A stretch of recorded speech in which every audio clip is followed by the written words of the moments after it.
Ada debunya nggak? Bikin bersihin terus bebek soalnya. Coba kalau punya baju ini putih ya. Nah. Oh, boleh ya? Tidak ada bersih.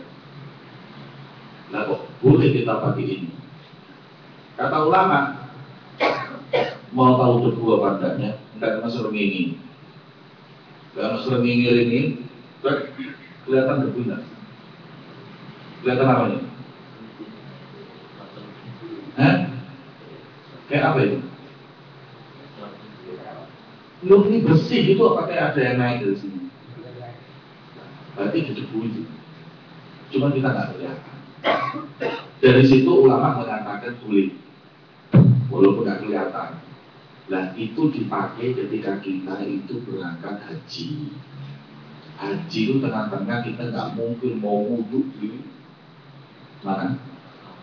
Di pesawat itu ada kamar mandi yang kecil. Ya. Terus antri itu pesawat itu mau dentingan ini. Nggak mungkin mau semua antri di situ. Kecuali kalau kita sendiri. Ya. Dan kamar mandi di pesawat kecil ya. Bagaimana resmi membahas sikil lah, geblan-geblan gitu ini, nggak mungkin sulit. Dan orang bareng-bareng juga sulit akhirnya. Ya, biasanya sama ustadz kami ini kan disuruh mentakdir mazhab lain. Apa? Ayo mau dia di tempat tayamum. Pakai apa? Kursi yang ada di depan. Dan ya, saya itu sholat. Tapi syaratnya kalau sudah seperti itu tidak boleh sembahyang jamaah, harus sembahyang sendiri-sendiri. Loh tidak boleh ya, nanti syaratnya jamaah itu kan tidak boleh kita sholat di belakang orang yang dia harus mengulangi sholat tersebut. Nah sholat tadi itu kan harus kita ulangi karena kita takbir mazhab lain dan kemudian ya itu kan di tempat biasa ada kontak. Loh, ini sopo balik dulu rawan nih loh. Wudu izin ada ini. Akhirnya itu makanya gimana hukumnya? Ya wis karena kita taklit mazhab lain, kita ulangi aja sholatnya lebih cocok. Begitu sampai di mana? Di Jeddah, itu kan nunggu apa? Sampel nunggu semua. Daripada ngenteni, towo-towo, ambil air wudhu, sholatnya tadi diulangi semua. Lebih hati-hati. Setelah itu sambil nunggu di stempelnya paspor. Setelah paspornya datang, wah, berkoro enak. Ya, terus yang lain. Kalau orang yang sakit, yang misalnya air apa karena air, tapi dia itu lebih nekat dengan air daripada tayamum. Kalau dia yakin dia itu bila tahluka, kayak sahabat itu yang waktu kedinginan mau wudhu, ya sahabat satu mengatakan tayamum dari mana? Wudhu, lagi aliran jalur keras, haram, wudhu. Waduh loh ini, aku udah wudhu lah, sekatu ini wudhu, Rasul mengatakan wudhu. Wah, Allah berfirman, wah silu, ya waduh repot ini. Lu tapi kan boleh tayamum, yang satunya ngomong tayamum. Akhirnya sampai Rasulullah, marah Rasulullah, mau mata ini wong muslim, betul. Akhirnya orang tersebut yang wudhu itu saking kademennya mati. Daerah dingin itu kalau wudhu bisa sampai mati kalau dingin. Setelah mati ngamuk Rasulullah. Dimarahi oleh Rasulullah sahabat tadi itu. Jangan memahami agama itu jangan terlalu radikal, nggak jelas. Maka daripada itu, kalau dia tahu, terus dia paksa, hukumnya apa? Dia bunuh diri haram. Dia sakiti dirinya itu tidak boleh. Tambah loro tambah dia. Tapi kalau iki iso tambah loro kok gak Allah wa'ala. Maka Anda kayak mau enggak, saya tidak mau. Saya pakai butuh pakai air itu tambah sakit. Kalau sakit sudah tahu sekarang jadi baleni. Jadi kalau suara nah itu nggak boleh. Ayat selanjutnya. Qadha itu hukumnya adalah kalau Anda melakukan seperti ini Anda harus qadha, wajib mengqadhanya. Mengqadha itu apa? Mengulang sholat tersebut atau membayar.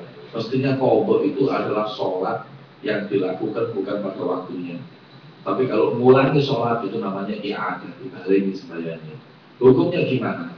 Orang qadha sholat itu kalau disengaja hukumnya haram. Sengaja ninggal sholat, aku mah nggak sholat subuh, ngantuk, ditanya ini semua air campur dulu. Gimana hukumnya? Dia harus ngobok plus dosa, karena dia tahu tapi nggak mau bangun. Satunya dia ketiduran, nggak sengaja bangun-bangun jam 7, astagfirullahaladzim jam itu bisa terus dari subuh ambil air wudhu qadha sholat. Hukumnya gimana? Tidak dosa. Jadi sengaja atau tidak. Kalau hukumnya qadha tayamum tidak dosa. Ada lagi? Kalau ada kan seorang perempuan yang lahir atau wanita kan kadang ada rambutnya rontok. Nah rambut rontok itu hukumnya harus dicuci dengan niatan waktu janabah. Tidak usah. Segala sesuatu yang terlepas sebelum kita sholat mandi junub ataupun rambut yang dipotong atau ini hukumnya tidak wajib untuk dimandi. Setelah itu kembalinya bagian tubuh masuk kubur itu kayak emang ada? Bukan.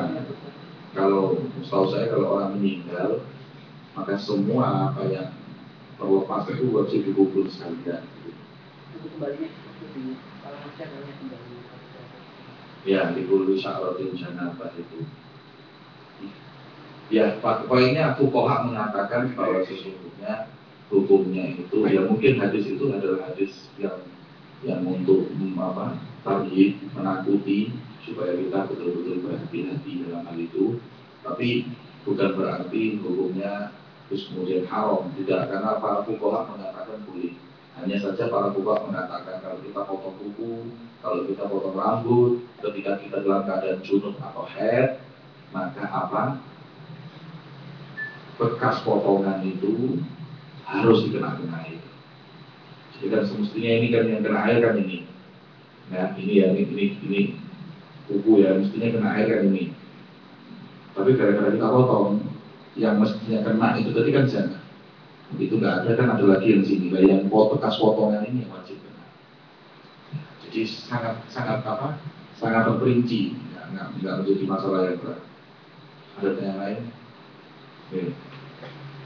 Orang punya utang sholat, kemudian dia bersafir untuk memberikan dilaksanakan dengan cara kosong. Coba ulangi, Mas. Punya utang sholat, untuk memberikan dia bepergian sebagai musafir, kemudian utangnya itu dijamah kosong. Ini hukumnya mengkosor sholat. Kalau dia itu ketinggalannya pas musafir. Saya ini ketinggalan sholat pas di Jakarta, sholat asar. Padahal waktu di Jakarta saya bisa mengkosor. Ya, ketinggalan. Anggap saya ketiduran, maghrib. Belum saya qadha. Padahal kalau saya qadha boleh kosor enggak? Boleh. Pulang ke mana? Malang. Saya pulang ke Malang, sampai di Malang ngiling aku pimpinan di Jakarta lali. Artinya jamak sholat kelalaian. Maka hukumnya Anda harus sholat 4 rakaat, tidak boleh kosong. Kecuali sewis maning ini sampai ini, mending aku akan Tulungagung. Dari Jakarta pulang Malang, lusa ke Tulungagung sampai Tulungagung lah. Aku ini di Jakarta. Itulah mesti ini bisa kosong sholat tapi keturun. Sekarang di jalan, sekarang di pondok, di kosong boleh. Tapi sebaliknya di Malang ketinggalan sholat asar pas berangkat Jakarta, aku ini lagi ketinggalan mumpung di Jakarta tak kosong di sana. Gimana hukumnya? Tidak boleh. Ya, hukumnya tidak boleh. Wajib itmam, wajib imam. Ya. Jadi seperti itu. Kalau kosor kita sudah ke tempat kita harus itman, kecuali kalau safar lagi baru boleh mengkosor. Sebaliknya kalau kita ketinggalan hador tempat kita, kemudian kita musafir, maka wajib walaupun di mana tempat kita, walaupun safar ke langit ketujuh, tetap harus diitman. Ada tanya lain? Kalau di gunung itu kan sering air, terus kalau mau saya kan tanya mungkin karena kasus itu gimana? Nah, tidak apa-apa. Ketika di gunung surut air, berarti daerah itu daerah yang biasa tidak ada air. Maka boleh untuk kita di situ bertayamum. Tayamum kita nggak boleh basah. Terus gimana? Ya dibersihkan tangan, kemudian kita tayamum. Ya bahkan takut ini nyambur. Yang ditakutkan ngembun apa? Tanah itu masyarakat nanti kena kabut. Ya apa namanya? Kalau di mazhab Syafi'i tidak boleh mengembun. Ada air itu tidak boleh karena tidak ada hilang namanya. Debunya kan nggak bisa nempel. Kalau debunya tidak bisa nempel, ya namanya nanti kaki tutong ini. Kaki tutong itu berarti Anda nggak dapat air, nggak dapat debu. Ya.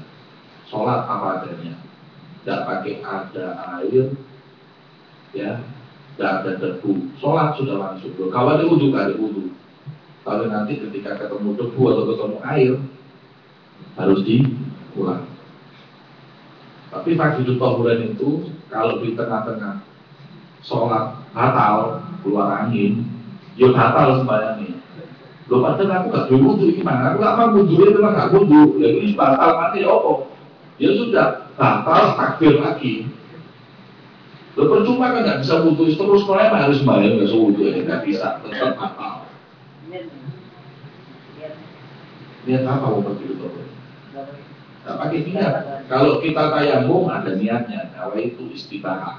Kalau kita wudhu, nawa itu usul. Kalau pakai itu tahunan itu apa sih niat kalau kamu kerjaan ini? Langsung sholat usul fardhu maghrib. Salat rakaatin. Musbagul lagi ada imaman atau kalau nggak bisa jadi imam makmum, nggak bisa jamaah, harus sendiri sholatnya. Lillahi ta'ala, Allahu Akbar. Sholat. Dan sholatnya kata ulama ya disingkat yang wajib-wajib aja. Karena kita nggak punya apa? Nggak punya wudhu. Jadi sementing namanya itu bisa juga fakidut tahuran disebut hormatul waktu. Apa hormatul waktu itu? Menghormati waktu. Yaitu sholat hormatul waktu. Hormatul waktu itu ya fakidut tahuran itu mesti. Nggak ada air, nggak ada. Lebih tepatnya lagi. Kalau orang di rumah haji tadi itu yang tidak ada apa air maupun juga tidak ada apa debu bisa ikuti madhab tadi bisa juga pakai tahuran hormatul waktu. Sing iso juga bayar. Terus sing iso. Wallahu a'lam bishawab. Alhamdulillah.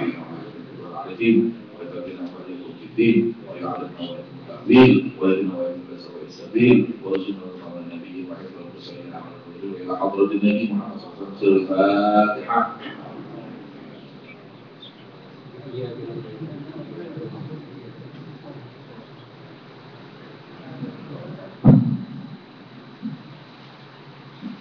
يا ربنا اعترفنا وأننا فاقبل التوبة واغفر لكل حوبة واغفر لنا أمواتنا وآمنا الرحمن واغفر لوالدينا رب ومولدينا وسائر إخواني وسائر البلاد وكل ذي محبة أو جوة الأسرى